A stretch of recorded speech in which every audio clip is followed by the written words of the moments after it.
पप्पू यादव का जो गिरफ्तारी हुआ है, एक सांसद थे।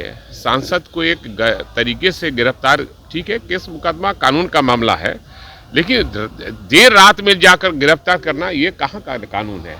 ये लोकसभा के सदस्य थे, चाहे किसी सदन का कोई सदस्य हो, रात में जाकर उनको ये करना ये उचित नहीं है। 7 वर्षीय लड़की के साथ रेप हुआ, उसी तरह कई जगहों में 4 वर्ष की लड़कियों के साथ, 5 वर्ष की लड़कियों के साथ रेप हो रहा है और सरकार कहती है कि हम सुशासन बाबू हैं और ये सब कुछ हो रहा है। बहुत गलत काम हो रहा है। नहीं, कानून व्यवस्था तो है ही नहीं, बिहार में कानून व्यवस्था है ही नहीं, जंगल राज है यहाँ। जब देश के गद्दारों को भी भारत रत्न मिलेगा तो इस देश का दुर्भाग्य होगा।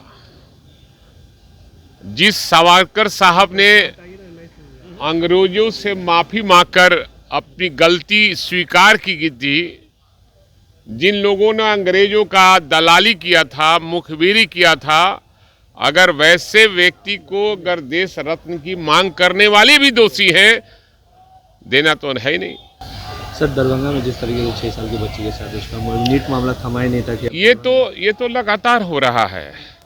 चाहे वो हमारे क्षेत्र का भी परेव का मामला था, जहां एक 7 वर्षीय लड़की के साथ रेप हुआ, उसी तरह कई जगहों में 4 वर्ष की लड़कियों के साथ, 5 वर्ष की लड़कियों के साथ रेप हो रहा है और सरकार कहती है कि हम सुशासन बाबू हैं, यहाँ न बचाना है न ये करना है, फंसाना है।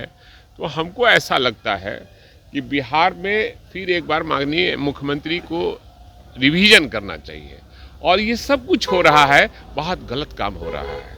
किसी समाज के साथ हो रहा है, हमारा ही समाज है वो, हमारा ही पब्लिक है वो, तो इस तरह का नहीं होना चाहिए और उचित ध्यान देना चाहिए और करना चाहिए। क्या लगता है कानून व्यवस्था पूरी तरीके से नहीं, कानून व्यवस्था तो है ही नहीं, बिहार में कानून व्यवस्था है ही नहीं, जंगल राज है यहाँ। पप्पू यादव की गिरफ्तारी पे क्या कहें? एकदम पप्पू यादव का जो गिरफ्तारी हुआ है, एक सांसद थे। सांसद को एक तरीके से गिरफ्तार, ठीक है, केस मुकदमा कानून का मामला है, लेकिन देर रात में जाकर गिरफ्तार करना ये कहाँ का कानून है। ये लोकसभा के सदस्य थे, चाहे किसी सदन का कोई सदस्य हो, रात में जाकर उनको ये करना ये उचित नहीं है।